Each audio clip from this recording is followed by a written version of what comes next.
Topic है हमारा guys proprietary ratio. Accounting ratios chapter है, अकाउंटिंग रेशियोज चैप्टर है, टॉपिक नेम है proprietary ratio. Proprietary ratio establishes, मैं बुक यूज कर रहा हूँ टीएस ग्रे वाला भी, ठीक है। Proprietary ratio establishes the relationship between proprietary fund and the total assets. Actually इस लाइन को बार बार हम पढ़ेंगे नहीं, क्योंकि ये लाइन केवल वो फॉर्मूले को ही बता रही होती है। तो प्रोप्राइटरी रेशियो का आपको फॉर्मूला नजर आ रहा है, ध्यान से सुनना एक एक बात को ढंग से। Proprietor fund oblique total assets. अच्छा, प्रोप्राइटर फंड के दो तीन नाम और होते हैं। शेयर होल्डर फंड भी प्रोप्राइटर फंड का ही दूसरा नाम है, और इक्विटी भी प्रोप्राइटर फंड का ही दूसरा नाम है। यानी कि हमारे पास तीन नेम आ गए, प्रोप्राइटर फंड कह लो, चाहे शेयर होल्डर फंड कह लो, चाहे इक्विटी कह लो। इसमें डिवाइड लगाते हैं जब हम टोटल असेट्स का, जब हम इसमें डिवाइड लगाते हैं टोटल असेट्स का, तो हमको क्या मिल जाता है? Proprietary ratio. ठीक है ना, मेरी बात समझ में आ रही है? और इससे पहले जो हमने करा था वो करा था टोटल असेट्स टू डेब्ट, तो उसमें टोटल असेट्स ऊपर जा रही थी और डेब्ट नीचे जा रहा था। और इसके अंदर क्या होता है? टोटल असेट्स डिनोमिनेटर हो गया और न्यूमरेटर जो हमारा हो गया वो हो गया हमारा शेयर होल्डर फंड। अच्छा, इसके बाद बात करते हैं कि प्रोप्राइटर फंड जो है वो कैसे कैलकुलेट होगा। इसके हमारे पास दो अप्रोच है, लायबिलिटी साइड अप्रोच और असेट साइड अप्रोच। और आई होप आप लोग इसका फॉर्मूला जानते ही हो। लायबिलिटी साइड अप्रोच के अंदर शेयर कैपिटल दोनों equity and preference plus reserve and surplus, और असेट साइड अप्रोच के अंदर वही non current assets plus current assets minus current liabilities minus non current liability. दोनों में से जौन सी अप्रोच की इंफॉर्मेशन दी होगी आप उस अप्रोच को फॉलो कर लेंगे। It should be kept in mind that the result under both the approaches will be same। चाहे आप लायबिलिटी साइड अप्रोच से करो चाहे असेट साइड अप्रोच से करो, दोनों से आपका प्रोप्राइटर फंड का आंसर सेम आएगा। लेकिन एक इस पर कैपिंग भी है। क्या? In the question sometimes information is given and not the balance sheet. कभी कभी किसी का फोन आ रहा है क्या?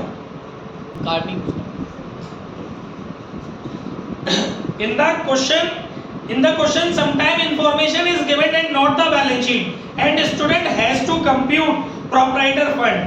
Student should note that in such questions proprietor fund computed by the two method may not be same। याद रखिएगा, अगर आपको पूरी की पूरी बैलेंस शीट नहीं दी हुई है और आप प्रोप्राइटर फंड निकाल रहे हो, अगर लायबिलिटी साइड अप्रोच से निकाल रहे हो या असेट साइड अप्रोच से निकाल रहे हो, तो चांसेस हैं दोनों का आंसर अलग आ जाए। अभी मैंने पीछे बोला था कि दोनों में से किसी भी अप्रोच से निकालो आंसर सेम आएगा, लेकिन वो सिचुएशन कब है? जब आपको पूरी की पूरी balance sheet with total given है। लेकिन आपको पूरी बैलेंस शीट गिवन नहीं है, आधी अधूरी इंफॉर्मेशंस दी हुई है, तो ध्यान रखिएगा आप किसी भी अप्रोच से निकालोगे तो दोनों अप्रोचेस के आंसर अलग अलग हो सकते हैं। उस वजह से आपका प्रोप्राइटरी रेशियो भी अलग हो सकता है। आपको कोई एक मेथड लगाना है वहां पर, है ना, और अपना वर्किंग नोट देना है। अच्छा, इसके अलावा इलस्ट्रेशन 53 टीएस ग्रेवाल खुद करना है self. Illustration 55 calculate proprietary ratio. देखो मैं बोर्ड पे क्या कर रहा हूँ, साइड बाई साइड कुछ फॉर्मूले लिख दे रहा हूँ ताकि कहीं में दिक्कत हो तो दिक्कत का सामना ना करना पड़े। अभी हमने आज जो पढ़ा वो फॉर्मूला है प्रोप्राइटरी रेशियो का। प्रोप्राइटरी रेशियो फॉर्मूला हमारा proprietary fund upon total assets into 100। ये हमारा फर्स्ट फॉर्मूला होगा, ठीक है। नेक्स्ट, टोटल असेट्स आपको पता ही है कैसे निकलता है ना। Illustration 55 calculate proprietary ratio if total assets to डेब्ट रेशियो इज 2:1। आपको टोटल असेट्स टू डेब्ट रेशियो, ये हमने कल तक की वीडियोस में कवर किया हुआ है। डेब्ट दिया हुआ है आपको 2 लाख का, equity capital is 0.5 times of डेब्ट, preference capital is 25% of equity share capital, net profit before tax is ₹4 lakh and rate of tax is 30%। ये दो चीजें आपको, इतनी सारी चीजें आपको दी हुई हैं। तो गाइस आपको करना क्या है, आपसे पूछा जा रहा है प्रोप्राइटरी रेशियो।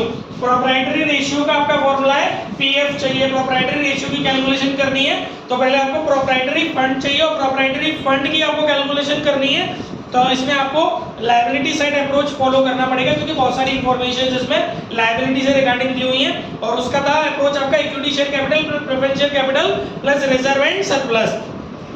यहाँ पर आपको इक्विटी कैपिटल भी नहीं दी हुई है, प्रेफरेंशियल कैपिटल भी नहीं दी हुई, सब चीजें मिसिंग है। लेकिन आपको एक चीज दे दी है उसने कि total assets to dept ratio दे दिया है 2:1। समझो बात को, total assets to dept ratio, total assets to dept ratio दे दिया है आपको 2:1। ठीक है, इसका total assets to dept ratio का फॉर्मूला क्या होता है? टोटल असेट्स और ऑब्लिक में डेप्ट। टोटल असेट्स आपके पास नहीं है, लेकिन आपको एक और अच्छी बात है कि डेप्ट दे दिया है, डेप्ट दे दिया आपको 2 लाख रुपए का। क्लियर हो रहा है? तो जब आप इसके से मल्टीप्लाई करेंगे आपको क्या मिल जाएगा? Total assets. और जब आपको पता है कि total of assets is equal to total of liability, आपके पास टोटल लायबिलिटी भी 2 लाख की आ गई। अच्छा, इन्होंने क्या बोला है कि जो हमारा डेप्ट है उसका 0.5 टाइम है इक्विटी। तो जब हमें डेप्ट मालूम है 2 लाख का है, तो हमारी इक्विटी कितने की हो गई? 1 लाख की, क्योंकि आधा है ना 0.5 टाइम नहीं है, 0.5 टाइम है। तो 2 लाख का 0.5 से मल्टीप्लाई करोगे तो 1 लाख आ जाएगा, आपके पास इक्विटी आ गई। और उसने बोला है कि प्रेफरेंस शेयर जो है वो इक्विटी का 25% है। तो जब आपकी 1 लाख रुपए की इक्विटी आ गई तो 25,000 रुपए की आपकी प्रेफरेंस शेयर कैपिटल हो गई। 1 लाख का 25%, आपके पास 1 लाख की इक्विटी आ गई, 25,000 रुपए की आपके पास प्रेफरेंस शेयर कैपिटल आ गई। और पीएफ के लिए चाहिए क्या क्या था? इक्विटी चाहिए थी, प्रेफरेंस शेयर कैपिटल चाहिए थी, दोनों आ गई 1.25 लाख की। और चाहिए था reserve and surplus. Reserve and surplus के अंदर आपको केवल नेट प्रॉफिट दिया हुआ है 4 लाख रुपए का, वो भी आपको दिया है बिफोर टैक्स, और आपको टैक्स रेट दी हुई है 30%। तो आप क्या करोगे? पहले आप 4 लाख रुपए जो आपको बिफोर टैक्स दिया हुआ है, अब आप इसमें सबसे पहले आप ये देखिए कि आपको करना क्या है बेटा। आपको नेट प्रॉफिट आफ्टर टैक्स चाहिए होता है। मेरी बात समझ में आ रही है? तो नेट प्रॉफिट आफ्टर टैक्स से क्या होगा? 4 लाख रुपए का आपका प्रॉफिट है, 30% का टैक्स है, 4 लाख रुपए का 30% निकालो, 1,20,000 आता है, आपका बचेगा 2,80,000। ये आ गया आपका नेट प्रॉफिट आफ्टर टैक्स। अब आपके पास क्या क्या आ गया? रिजर्व एंड सरप्लस के अंदर आपका प्रॉफिट आ गया, इक्विटी मिल गया आपको, और प्रेफरेंशियल कैपिटल मिल गया। तीनों को आप ऐड करोगे, आपको 4,05,000 रुपए का पीएफ मिल गया। अब आपको चाहिए टोटल असेट्स, वो आपको यहाँ से मिल गया, खत्म कहानी। टोटल लायबिलिटी की नीड नहीं है, टोटल असेट्स आपको इस फॉर्मूले से मिल गया। पीएफ के लिए आपको सब चीजें दूसरे से कैलकुलेट होकर मिल गई। डेप्ट दिया था, डेप्ट के बेसिस पर आपने क्या किया? इक्विटी निकाल ली, और इक्विटी के बेसिस पर आपने प्रेफरेंस निकाल ली, और प्रॉफिट को आफ्टर टैक्स में कन्वर्ट कर लिया, और तीनों चीजों को जोड़ लिया। PF by liability side approach आ गया, फॉर्मूले में पुट करके आंसर पा लिया। मोस्ट इंपोर्टेंट पॉइंट है। नेक्स्ट इलस्ट्रेशन 56, टीएस गिरेवाल खुद करना है। आज बच्चे कौन से कम है? ईशा, हरियांशी, और बताना जरा बच्चों के नाम। ईशा, पॉज कर दिया, हरियांशी। इलस्ट्रेशन 56 के अंदर वैसे तो सेल्फ करना है, 2 पॉइंट में जल्दी से बता देता हूं। वही रीजन दे रहा है इसके अंदर, आपको प्रोप्राइटरी रेशियो दिया हुआ है 0.80 रेशियो 1। आपको बताना है कि इन एक्टिविटीज से आपका प्रोप्राइटरी रेशियो इंक्रीज होगा, डिक्रीज होगा कि नॉट चेंज होगा। फर्स्ट एक्टिविटी और फोर्थ एक्टिविटी में आपके साथ हल्का सा डिस्कस कर देता हूं। फर्स्ट एक्टिविटी कह रहा है obtain a loan from bank ₹2 lakh payable after 5 year. आपने एक लोन लिया है 2 लाख रुपए का, जिसका पेमेंट आप 5 साल बाद करोगे। तो देखो, जब आप लोन लोगे तो लोन से आपकी क्या बढ़ती है? डेप्ट बढ़ती है, लॉन्ग टर्म बोरोइंग्स बढ़ते हैं ना। और आपके पास जो पीएफ है उसमें कोई काम ही नहीं है लोन का, लॉन्ग टर्म बोरोइंग है, डेप्ट कोई कनेक्ट ही नहीं हो रही है, तो आपका शेयर होल्डर फंड पे कोई फर्क नहीं पड़ रहा। और टोटल असेट्स पर फर्क पड़ेगा। क्यों? क्योंकि जब आप लोन लोगे तो आपकी कैश बढ़ जाएगी, और कैश बढ़ेगी तो आपकी करंट एसेट्स बढ़ेगी, और करंट एसेट्स बढ़ेगी तो आपकी टोटल ऑफ असेट्स बढ़ेगी। तो यहाँ पर आपका टोटल असेट्स तो इंक्रीज होगी, लेकिन शेयर होल्डर फंड अनचेंज रहेगा। और उसके बाद आप पुट करके वैल्यू एज्यूम करके आप देख लेना कि आपका रेशियो इंक्रीज होगा या डिक्रीज होगा। वैसे मैं आपको बता दूं, यहाँ पर आपका जो रेशियो है वो आपका डिक्रीज होगा। ठीक है,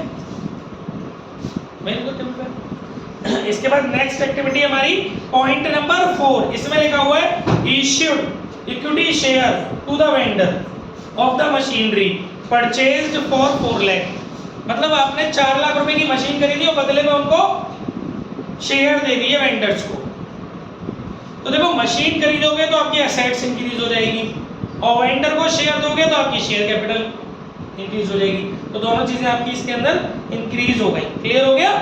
सेम अमाउंट इंक्रीज हो गई और उसकी वजह से जो भी इंपैक्ट आएगा वो आप कैलकुलेट करके निकाल लेना, वैसे इंक्रीज होगा इसका आंसर। चलिए हल्का सा बता दिया। नेक्स्ट टॉपिक है हमारा interest coverage ratio. Interest coverage ratio establishes the relationship between net profit before interest and tax and interest on long term debt. इसका फॉर्मूला दिया हुआ है net profit before interest and tax oblique interest on long term debt. इसका answer आएगा times में। Interest coverage ratio net profit before interest and tax oblique interest on borrowings. ठीक है, ये हमारा फॉर्मूला है। क्लियर हो गई बात? Net profit before interest and tax और ऑब्लिक में हमारी जो इंटरेस्ट हमने पेड की है वो। अच्छा, इसके अंदर अब आपको आंसर ध्यान रखना है कि मेजरमेंट, इसका आंसर परसेंटेज में आएगा, इसका आंसर टाइम्स में आएगा।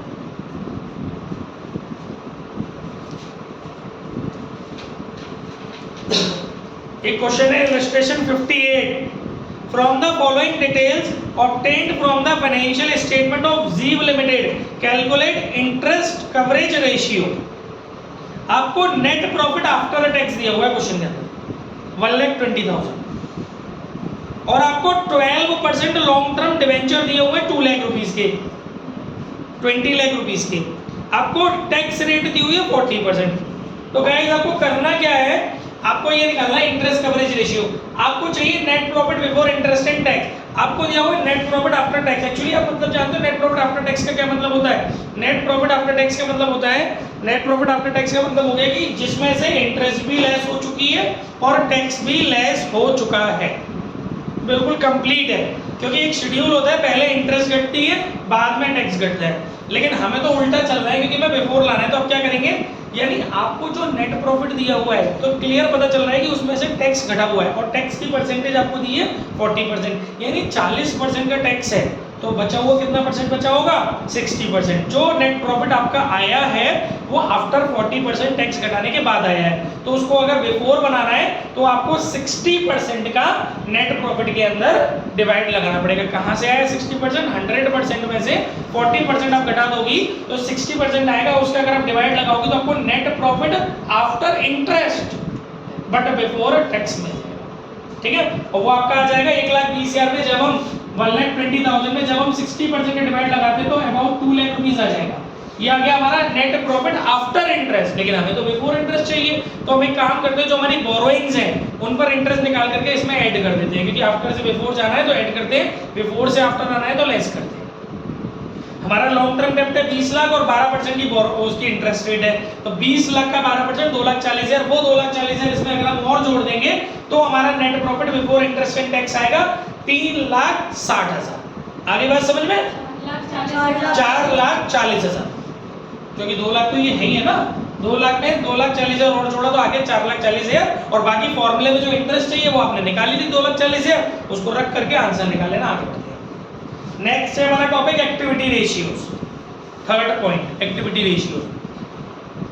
Activity ratio also termed as performance और टर्नओवर रेशियो। इनको परफॉर्मेंस और टर्नओवर रेशियो भी कहते हैं। परफॉर्मेंस रेशियो भी बोल सकते हैं वो और टर्नओवर रेशियो भी बोल सकते हैं। इसके अलावा एक और बात जो आपको याद रखनी है, the result is expressed in number of times. इनमें जितनी भी चीजें उनके आंसर नंबर ऑफ टाइम्स में आएंगे, लेकिन पीछे आपको टाइम्स लगाना पड़ेगा, ये भी आपको याद रखना है। Cost of these ratios are calculated on the basis of cost of revenue from operation, that is cost of goods sold। ध्यान रखिएगा, इनमें हमेशा इन सारे रेशियोज में cost of revenue from operation या फिर in other word cost of goods sold का सहारा लेना पड़ता है। जब भी हमें एक्टिविटी रेशियोज निकालने होते हैं तो cost of goods sold हमारे फॉर्मूले में कहीं ना कहीं देखने को मिलता ही मिलता है, लेकिन कभी कभी उसकी जगह पर उसकी जगह पर रेवेन्यू फ्रॉम ऑपरेशन दिया जाता है, जिसको हम लोग बोलते हैं नेट सेल्स। ये कभी कभी रेयरली ऐसा भी होगा जब कॉस्ट ऑफ गुड्स सोल्ड निकालना पॉसिबल नहीं है, तो आपको उसकी जगह पर रेवेन्यू फ्रॉम ऑपरेशन निकला हुआ दिया है तो आप उससे भी काम चला सकते हैं, ठीक है। अब इसमें पहला टॉपिक है inventory turnover ratio. Inventory turnover ratio का फॉर्मूला बच्चों cost of revenue from operation upon average inventory. Inventory turnover ratio का हमारा जो मेजर फॉर्मूला है, cost of revenue from operation upon average inventory. ठीक है, अब हमें इन दो वर्ड्स पे इसका आंसर टाइम्स में आएगा। अब हमें यहाँ पर दो वर्ड्स पे पीएचडी करनी है, cost of revenue from operation. देखो इसको कैलकुलेट करने के दो तीन तरीके हैं।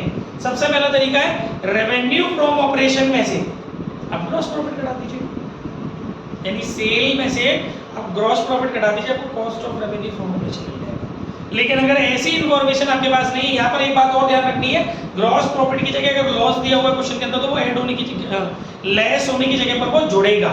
यानी कि अगर आपको cost of revenue from operation निकालना है तो रेवेन्यू फ्रॉम ऑपरेशन में आप ग्रॉस लॉस जोड़ दीजिए तो आपको cost of revenue from operation मिल जाएगा। इसके अलावा अगर आपको इस तरीके की इंफॉर्मेशन नहीं मिल रही है तो फिर आपको पूरा एक्सपेंड करके लिखना पड़ेगा formula, opening inventory plus purchase plus direct expenses minus closing inventory. एक और तरीका है इस बात को बोलने का, opening inventory minus closing inventory इस फॉर्मूले में यूज हो रहा है। मैं फिर से बोलता हूं, opening inventory plus purchase plus direct expenses minus closing inventory. तो इसमें से एक क्लोज उठा लो, opening inventory minus closing inventory, इसको हम बोल सकते हैं excess of opening inventory over closing inventory. ऐसे भी दिया हो सकता है क्योंकि बीच में एक वर्ड आया, यानी कि अब हमारा फॉर्मूला कैसे बन सकता है, purchase plus direct expenses plus excess of opening inventory over closing inventory. इस तरीके से भी टर्मिनोलॉजी आ सकती है। और डायरेक्ट एक्सपेंसेस के रेफरेंस में एक बात बता दूं, अगर क्वेश्चन में नहीं दिए डायरेक्ट एक्सपेंसेस तो बड़ी बुआ मत बनना, सोच लेना उस क्वेश्चन में डायरेक्ट एक्सपेंसेस नहीं है, तो फिर फॉर्मूला रह जाएगा ओपनिंग स्टॉक या opening inventory plus purchase minus closing inventory. और दूसरे कंडीशन में एक्सेस ऑफ ओपनिंग इन्वेंट्री, सुन लेती, excess of opening inventory over closing inventory plus purchase. एक और बात सुनिए,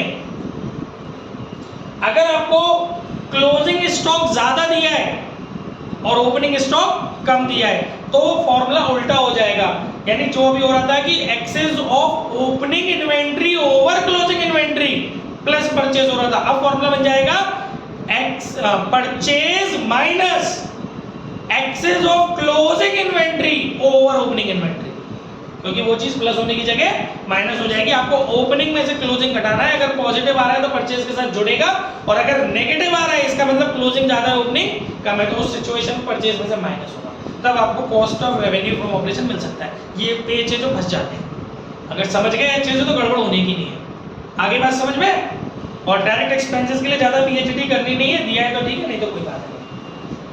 अच्छा, एक चीज और है, जो मैन्युफैक्चरिंग कंसर्न होते हैं, ये तो ट्रेडिंग कंसर्न के पॉइंट ऑफ व्यू से फॉर्मूला है, तो उनके लिए cost of revenue from operation कैसे निकलता है? देखिए, उनके लिए निकलता है कॉस्ट ऑफ मटेरियल कंज्यूम। अब ये कैसे निकलता है, how to calculate cost of material consume? वैसे इतना एक्सपेंड करना नहीं है, फिर भी समझ लो, opening stock of raw material plus purchase of raw material minus closing stock of raw material is equal to closing cost of material consume.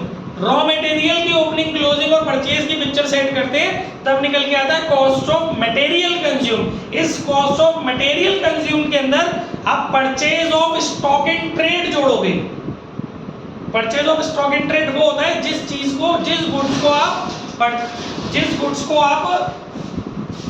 Goods के साथ अब, भैया सर प्लीज उसको पूरा कूपन कर दीजिए, खोलना है कूपन। हाँ, तो स्टॉक इन ट्रेड क्या होता है परी?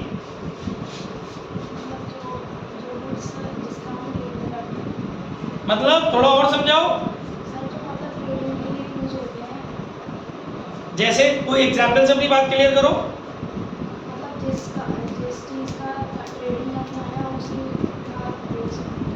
परी एग्जाम्पल थोड़ा समझाओ तो हम समझ नहीं पा रहे हैं।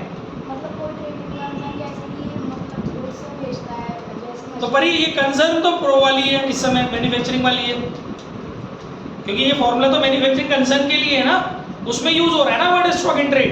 बात समझो, मैंने अभी क्या बोला, ये फॉर्मूला मैन्युफैक्चरिंग कंसर्न के लिए बेटा है बेटा, नहीं देखा, प्रैक्टिकल मेरे को लेने चाहिए बच्चों के। हाँ जी Saumya, stock in trade. Put your phone on vibrate mode.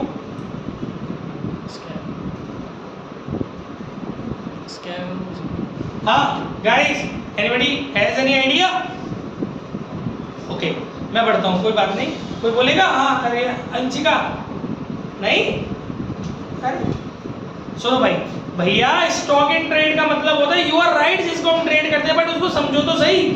आप मैन्युफैक्चरिंग कंसर्न हो, लेकिन मैन्युफैक्चरिंग कंसर्न क्या करती है, कई बार ऐसा गुड्स मंगाती है जिसके साथ वो मैन्युफैक्चरिंग वाला नाटक नहीं करेंगी, एज इट इज उसको बेच देंगी, तो वो होता है purchase of stock in trade. Sir ऐसे एक एग्जांपल दीजिए तब हमें और बात अच्छे से समझ में आएगी। जैसे मान के चलिए मेरा काम है रजिस्टर बनाने का, ठीक है, मैं रजिस्टर बनाता हूँ। अब इस रजिस्टर को बनाने के लिए आई नीड पेजेस, तो मैंने बाजार से पेज खरीदे, तो वो जो पेज है that is purchase of raw material.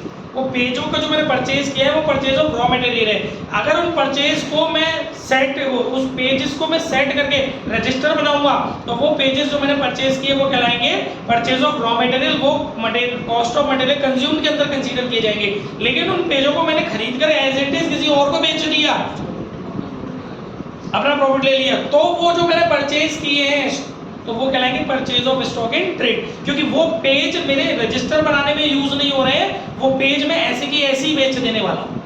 तो उतनी परचेज जो कि हम एज इट इज सेल कर देंगे वो कहलाती है purchase of stock in trade. तो एक मैन्युफैक्चरिंग कंसर्न के यहाँ जो परचेज होती है ना, उसके दोनों ऑब्जेक्टिव हो सकते हैं। थोड़ा बहुत हो सकता है कि वो उसको मैन्युफैक्चरिंग कॉन्सेप्ट में ले ले, थोड़ा वो as it is trading point of view से ले जाए। तो आपको ये देखना पड़ेगा क्वेश्चन के अंदर कि परचेज जो दी हुई है वो रॉ मटेरियल के पॉइंट ऑफ व्यू से मानी जा रही है या स्टॉक इन ट्रेड की। तो दोनों तरह की परचेज आपकी अल्टीमेट जुड़नी है। पहले वाली परचेज आपकी कॉस्ट ऑफ मटेरियल कंज्यूम के अंदर इन्वॉल्व हो गई और स्टॉक इन ट्रेड वाली परचेज आपकी यहाँ। समझ में आ गया? इसके बाद बेटा इसमें आगे लिखा हुआ है चेंज इन इन्वेंट्री। अब आपको चेंज इन इन्वेंट्री तीनों की देनी है, finish good as well as work in progress as well as stock in trade. Raw material की नहीं, पागल से मत हो जाइए। जो फिर कहाँ से आगे पर कॉस्ट ऑफ मटेरियल कंज्यूम में आ तो गई चेंज इन इन्वेंट्री, क्योंकि उसका फॉर्मूला मैंने भी आपको बताया ना, opening stock of raw material plus purchase of raw material minus closing stock of raw material. तो change in inventory of raw material तो आई गया ना कॉस्ट ऑफ मटेरियल कंज्यूम्ड में। अब बाकी की जो तीन हमारी इन्वेंट्रीज बची, लाइक वर्क इन प्रोग्रेस, अध बना हुआ माल, फिनिश गुड और स्टॉक इन ट्रेड। जो परचे तू लेके आया है, जो पेज तू लेके आया है, जरूर थोड़ी ना पूरे रखे हो वो भी तो रह सकते हैं ना थोड़े बहुत। तो तीनों तरह की चेंज इन इन्वेंट्री भी आपको कंसीडर करनी है, और इसमें भी वही कॉन्सेप्ट है। पॉजिटिव आएगी, किसी का फोन आ रहा है, पॉजिटिव आएगी तो जोड़नी है, नेगेटिव आएगी तो घटानी है। पॉजिटिव नेगेटिव कब होती है? क्लोजिंग बड़ा है, ओपनिंग छोटा है तो नेगेटिव हो जाएगी, और ओपनिंग बड़ी है इन्वेंट्री और क्लोजिंग छोटी है तो पॉजिटिव रहेगी, तो वो जुड़ेगी। समझ में आ रही है मेरी बात अच्छे से? इसके अलावा direct expenses assumed to be given, मतलब जब ही लिखना जब क्वेश्चन में गिवन हो, ऐसे अपनी बुद्धि में चलाना, नहीं तो ये मान लेना कि है ही नहीं ले। आई होप समझ में आ गया होगा। और फिर इसके बाद हमारा दूसरा था एवरेज इन्वेंट्री। तो एवरेज इन्वेंट्री का मतलब होता है opening inventory plus closing inventory divide by 2। और जब केवल क्लोजिंग इन्वेंट्री दी है, ओपनिंग इन्वेंट्री के बारे में कोई बात नहीं दी है और ना उसको कैलकुलेट करना पॉसिबल है, क्योंकि जब कोई बात ही नहीं दी तो पॉसिबल कैसे होगा? तो in the absence of any information closing inventory he average inventory का काम करती है। डायरेक्ट एक्सपेंसेस के बारे में मैंने आपको बता ही दी है। वैसे डायरेक्ट एक्सपेंसेस के एग्जांपल क्या होता है? सैलरी, घंटा, wages, carriage, freight inward, power, gas, fuel. मतलब जो माल को जब जो गुड्स का रूप परिवर्तन करने में खर्चा लग रहा है वो होते हैं डायरेक्ट एक्सपेंसेस। ये तो सबसे होते हैं इनडायरेक्ट होते हैं जो फैक्ट्री के अंदर होते हैं। जो गुड्स को कन्वर्ट करने में, लकड़ी को छील के मजदूर को देना, चाहे घिस जाए, घिस के देना भाई लट्ठर से, लकड़ी के लट्ठर से, पेड़ के तने से घिस के भाई फर्नीचर बना दो, शेप दे दी है, तो उसमें जो वेजेस गई है दैट इज डायरेक्ट एक्सपेंस। अब उसके बाद जो दूसरे सेट करेगा, उस कलर पोतेगा, उसमें पेंट करेगा, वो इनडायरेक्ट एक्सपेंसेस है। वो फैक्ट्री में और आगे जाके सजेंगे, फिर ऑफिस में तो उसमें पैकिंग चढ़ाएगा, वो सेलिंग एक्सपेंसेस हो गया, क्योंकि सेल प्रमोशन के लिए कर रहा है, तो वो सब सेल इंक्रीमेंट के लिए कर रहा है। तो डायरेक्ट एक्सपेंसेस केवल वो रहते हैं जो इनिशियली रूप ट्रांसफॉर्म, पोजीशन को ट्रांसफॉर्म करने में काम आते हैं गुड्स के, वो होते हैं डायरेक्ट एक्सपेंसेस। या गुड्स को लेकर के आने तक जो खर्चे लगते हैं, जैसे कि कैरियज, अब मैं जयपुर से लेके आ रहा हूँ लकड़ी के कट्टरों को, तो उसको लाने में जो रेट लग रहा है वो सब डायरेक्ट जो उसकी कॉस्ट होगी। मैडम सो जाओगे तो कैसे काम चलेगा, तो रात तक जगना है, आ जाएंगे हम। इलस्ट्रेशन 61 टीएस ग्रेवल स्वयं करें सेल्फ। इलस्ट्रेशन 62 सुनिए ध्यान से, इसमें आपको cost of revenue from operation दिया हुआ है। क्या पूछा है इसमें? इन्वेंट्री टर्नओवर रेशियो पूछा है। Cost of revenue from operation दे दिया, बहुत बढ़िया। परचेज दे दिया, बहुत बढ़िया। ओपनिंग इन्वेंट्री दे दी, बहुत बढ़िया। भैया हमें दो चीजें चाहिए, cost of revenue from operation दे दिया, गिवन है, बहुत बढ़िया बात है। हमें चाहिए एवरेज इन्वेंट्री, एवरेज मतलब होता है ओपनिंग प्लस क्लोजिंग अपॉन 2। तो भाई हमारे पास क्लोजिंग इन्वेंट्री नहीं है, तो कोई बात नहीं है ना, cost of revenue from operation तो है। अभी तो फॉर्मूला बताया, opening inventory plus purchase minus closing inventory, अगर डायरेक्ट एक्सपेंसेस नहीं है तो cost of revenue from operation is equal to opening inventory plus purchase minus closing inventory. Cost of revenue from operation दिया है, ओपनिंग इन्वेंट्री में दिया, purchase हमें दिया हुआ है, इधर उधर ले जाके क्लोजिंग इन्वेंट्री निकाल लो, ओपनिंग आ गई, क्लोजिंग आ गई, एवरेज करके फॉर्मूला रख दो, आंसर पा लो। समझ गए? घर जाके कर लेना। जब शुरू करोगे, जब पिक्चर पिट चुकी होगी तो फिर पिक्चर खत्म।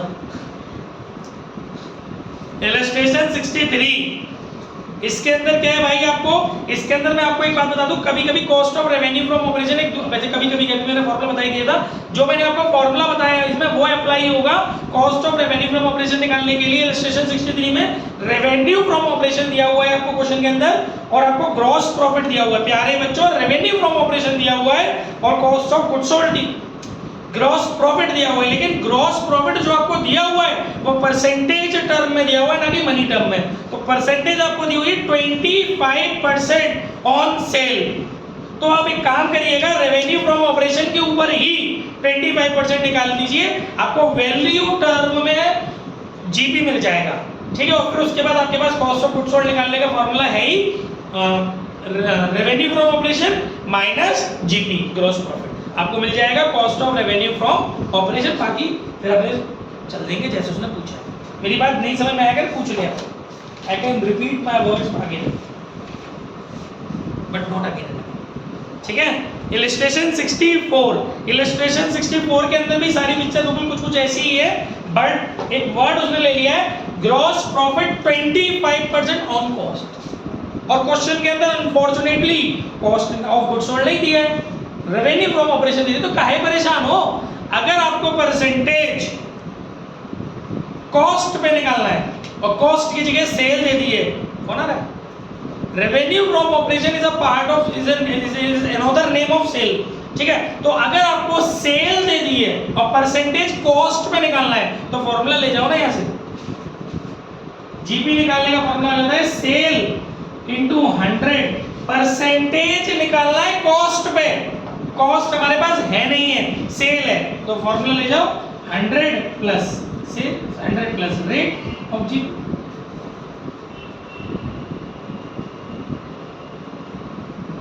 Cell into rate of GP upon 100 plus rate of GP. Sale की जगह वर्ड यूज कर लेना रेवेन्यू फ्रॉम ऑपरेशन।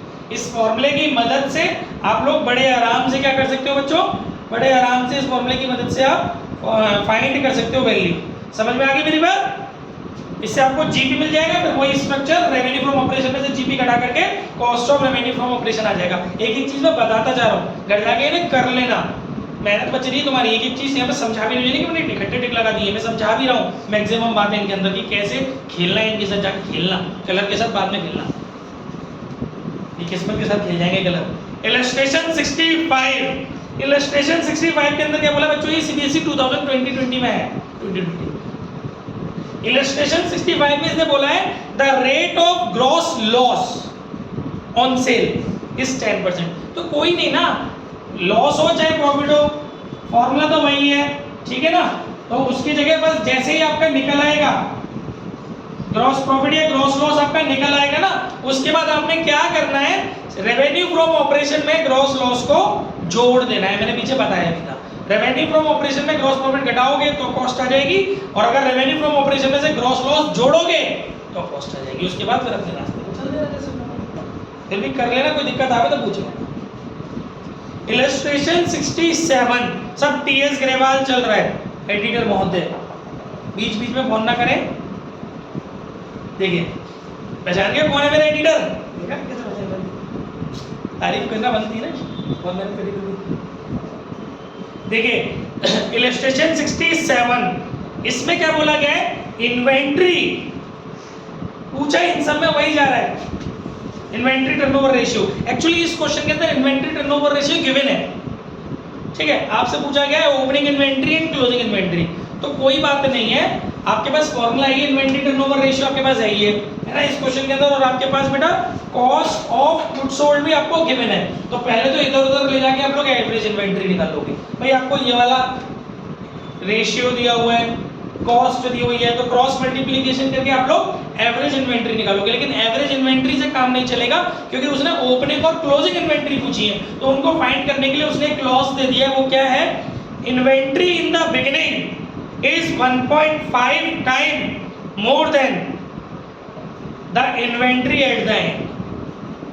देखो कितना प्यारा वर्ड है, और से बच्चे 1.5 टाइम सुन के खुश हो जाते हैं, उसका 1.5 टाइम करे आते हैं और खुश, घंटा 1.5 टाइम मोर देन का मतलब होता है कि जितनी वो है वो तो है ही, जिस बेसिस पर हमने कैलकुलेट किया है वो चीज तो सामने वाले में है ही, उससे उतनी और ज्यादा है। तो मैं बता देता हूं उसमें, जैसे कि ओपनिंग इन्वेंट्री डिपेंड है क्लोजिंग इन्वेंट्री पे, तो यहाँ पर आप क्लोजिंग इन्वेंट्री गिवन तो है नहीं, क्लोजिंग इन्वेंट्री आप एज्यूम कर लेना। सपोज आपने क्लोजिंग इन्वेंट्री x एज्यूम कर ली, तो ओपनिंग इन्वेंट्री कितनी होगी? x का 1.5 निकालो, 1.5x upon 100 x plus 1.5x upon 100। अगर वो ये बोलता कि ओपनिंग इन्वेंट्री इज 1, सुन लेती, opening inventory is 1.5 times of closing inventory, तो आप क्या करती? क्लोजिंग इन्वेंट्री आप मानती हैं x, ओपनिंग इन्वेंट्री आप करती 1.5x, लेकिन वो 1.5x, यस, लेकिन वो कह रहा है 1.5 टाइम मोर, तो आप क्या करोगी? x प्लस 1.5x दोनों को जोड़ोगी, तब आपकी ओपनिंग बनेगी। अब आपके पास क्लोजिंग है x, आपके पास ओपनिंग है 2.5x, क्योंकि x क्लोजिंग वाली 1.5 टाइम, परसेंटेज नहीं है वहाँ 100 डबल देना, 1.5x, तो दोनों को जोड़ोगे तो आपकी टोटल इन्वेंट्री जो बनेगी ना, वो बनेगी, मतलब एवरेज इन्वेंट्री का फॉर्मूला लगाओगे, opening inventory plus closing inventory divide by 2। Closing inventory आपकी आ गई 2.5x, ओपनिंग इन्वेंट्री आपकी आ गई आपकी x, दोनों को जोड़ के डिवाइड बाय 2 करोगे और वैल्यू रखोगे एवरेज इन्वेंट्री की, जो इस फॉर्मूले में से निकल के आई है, तब आपको x का टर्म मिलेगा, x की वैल्यू मिलेगी, फिर उसको क्लोजिंग और इन्वेंट्री में कन्वर्ट कर देंगे। करके देखना, कोई डाउट आवे पूछ लेना, ये x वाले क्वेश्चन बहुत इंपॉर्टेंट होते हैं, रेशियो चैप्टर में x वाले क्वेश्चन बहुत इंपॉर्टेंट होते हैं भाई। इसके बाद आपका नेक्स्ट आ रहा है पेशे खिदमत है, इलस्ट्रेशन 68 स्वयं करें, सेल्फ। अच्छा, इसमें बस मैं एक बात बता दूं, इसमें आपको रेवेन्यू फ्रॉम ऑपरेशन की धज्जियां उड़ा दी है, कैश रेवेन्यू फ्रॉम ऑपरेशन भी दे दिया है और क्रेडिट रेवेन्यू फ्रॉम ऑपरेशन भी दे दिया है, कैश भी दे दिया है और क्रेडिट भी दे दिया, तो कोई बात नहीं ना, दोनों को जोड़ लो, क्योंकि हमें तो टोटल रेवेन्यू फ्रॉम ऑपरेशन चाहिए। एक्चुअली हमें चाहिए ही नहीं रेवेन्यू फ्रॉम ऑपरेशन, तो हमें तो चाहिए cost of revenue from operation. आपको कैश रेवेन्यू दे दिया है, क्रेडिट रेवेन्यू दे दिया है,